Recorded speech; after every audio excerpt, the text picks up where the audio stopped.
The first light of dawn spills across the rugged fjords of Scandinavia. Here, carved between cliffs and sea, lies the ancestral path that gave rise to a legendary force, the Vikings. Long before they unleashed their sails upon the coasts of Europe, they were shaping a world defined by wind, wood, and war.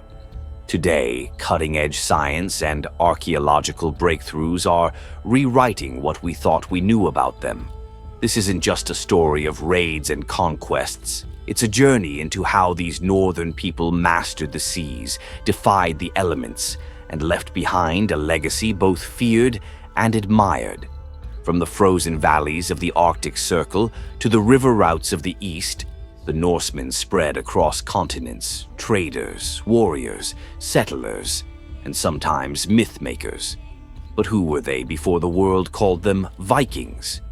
Modern historians believe Viking wasn't a people, it was a job. To go Viking meant to venture, to raid, to explore. It was an act, a calling, a risk. Those who embraced it became part of a tide that would alter the course of European history. Even today, their mystique draws thousands who reenact their voyages, recreate their battles, and wear the steel and leather of a bygone era.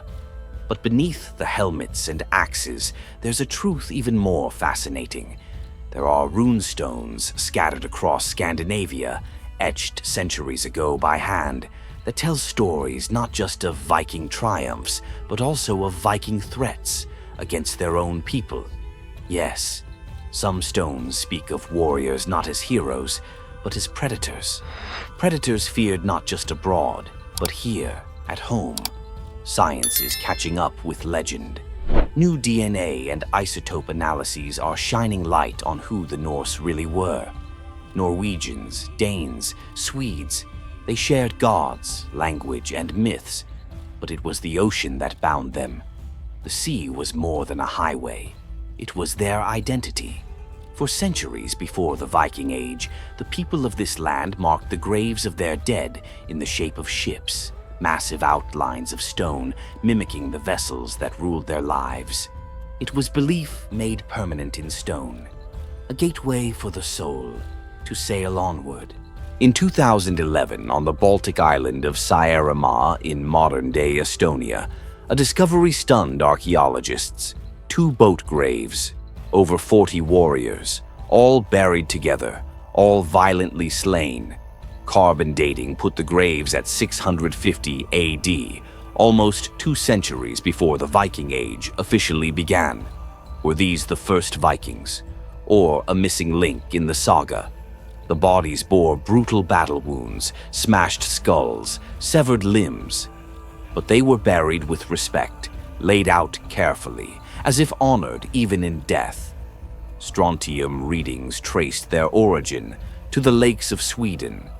Near Lake Mälaren, north of modern-day Stockholm, the ancient settlement of Valsgarda hides its own secrets.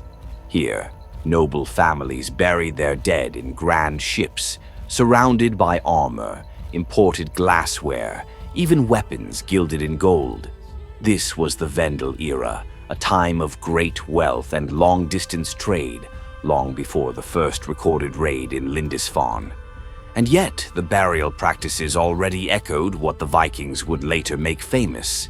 In the heart of these ship graves, the dead lie among their possessions: shields, swords, horned drinking cups, and intricate bronze brooches. Even women were laid to rest in regal splendor.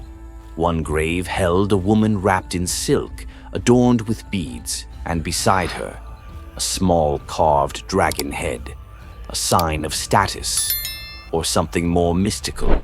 In the early 800s, in what is now Norway, a ship was buried beneath a mound at Oseberg. Inside lay 2 women, one elderly, one middle-aged, both of high status, one possibly a queen, the other perhaps her handmaid or slave. The ship, now displayed in Oslo's Viking Ship Museum, was a masterpiece of Nordic craftsmanship. Built decades earlier on the island of Karmøy in western Norway, where Norway itself gets its name.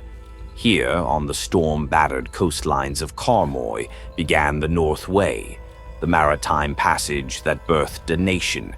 These narrow channels offered both danger and power. The Norse chieftains who ruled this coast controlled not only trade, but destiny.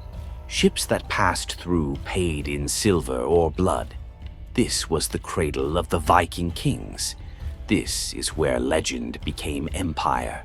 Centuries later, the Icelandic sagas would record tales of these kings, of warriors who traveled as far as Siberia, of alliances forged through marriage, trade, and steel. One tale speaks of a Norse king who took a dark-skinned princess from the east as his queen, bringing her back across the snows to rule beside him. Their blood would shape generations. Far inland, near the waters of Birka and Helgo, archaeologists found artifacts from distant lands, Persian silver, Roman glass, and even a Buddha statue from the Swat Valley in Pakistan. It's proof of something astounding. The Vikings weren't just raiders. They were global merchants, and their reach stretched farther than we ever imagined. So who were the Vikings before they became Vikings? They were seafarers, builders, storytellers, dreamers. They carved their history not into books, but into stone, into ships, into the bones of the earth itself. Their legacy still sails with the wind, and we've only just begun to understand it.